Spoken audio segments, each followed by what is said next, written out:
Hello అండి, మన కోడి పిల్లలు అయితే ఈ కోడి అయితే కొనుక్కుంటుంది. దీనికి తెగులు వ్యాధి వచ్చినట్టు ఉంది. నేను ఆల్రెడీ దీని బాత్రూమ్ చూసాను, కొద్దిగా కొనుక్కుంటుంది. అయితే దీనికి ఎప్పుడు మనం ఆయుర్వేదిక్ ఆల్రెడీ మెడిసిన్ అదే వ్యాక్సిన్ వేసాం కదా, ఇప్పుడు దీనికి ఆయుర్వేదిక్లో ఇది వేస్తాము. ఇది వేసిన తర్వాత మళ్ళీ నార్మల్గా రికవర్ అవుతుంది. తెగులు వచ్చిన కోళ్ళకి మనం వాడాల్సింది తులసాకు.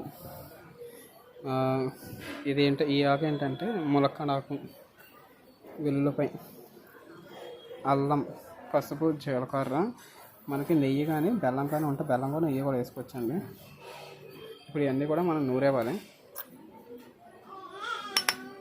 నూరేసిన తర్వాత వాటికి వేసేస్తే మళ్ళీ మన కోళ్ళకి ఎటువంటి తెగులు రాకుండా లోపల అంతా కూడా డిసీజ్ని బయటకు పంపించేస్తుంది.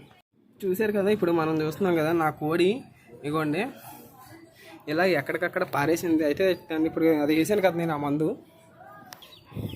ఇప్పుడు మందు వేసి ఆ కోడిని ఇంకా అలా వదిలేసాను నేను ఓపెన్ ప్లేస్లో, ఇంకా మేడపైన వదిలేసాను. అది తిరుగుతుంది ఈ కోళ్ళతో పాటు. ఎలాంటి డిసీజ్ వచ్చినా సరే మనకి అది చూడండి. ఇప్పుడు ఇంకా కొద్దిగా అలాగే అన్కండిషన్లో ఉంది, దాన్ని అలా వదిలేద్దాం ఇంకా ప్రస్తుతానికి. దాని ద్వారా ఇంక దీంట్లోకి కూడా వ్యాప్తి చెందకుండా మనం అయితే చేసాము. ఒక గంటన్నర తర్వాత దాని మోషన్ మొత్తం మారిపోద్ది, ఇంకా డిసీజ్ మొత్తం తొలగిపోద్ది. దాన్ని ఎప్పుడైతే మోషన్ మారిపోయిందో ఇంక మొత్తం డిసీజ్ కూడా తొలగిపోయినట్టే.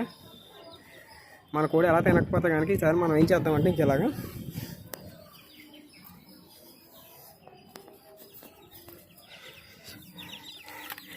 ఆ కలిపిన మిశ్రమం ఏదైతే ఉందో ఈ కోళ్ళు తినట్లేదు అని చెప్పేసి ఇంక వాటర్కి పెట్టేసాను. వాటర్ కింద ఇంక ఇవే తాగుకుంటే ఎలాగా ఇలా పెట్టడం వల్ల ఇవన్నీ అంత యాక్టివ్గా ఉంటాయి. చాలా స్లోగా ఉంది, ఎందుకంటే ఇప్పుడు దానికి ఎక్కువ వేసాను కదా, ఏం తినలేదు ఉదయం నుంచి కూడా. అయినా సరే దానికి అలా వచ్చిందంటే దానికి కారణం ఇంకా అలా డిసీజ్ వల్ల దానికి అలా పడిపోయింది. ఇంక ఇప్పుడు పడదు నాకు తెలిసి, ఎందుకంటే నేను ఇది గత సంవత్సరం నుంచి కూడా వాడుతున్నాను ఈ మందు.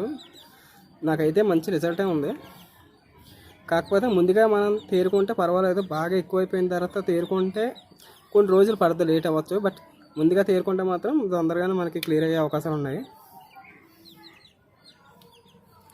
ఇప్పుడు ఇది అయిపోయింది కదా, రేపు మార్నింగ్ మీకు ఇంకొక వీడియో చేసి ఎలా ఉందో అప్డేట్ ఇస్తాను.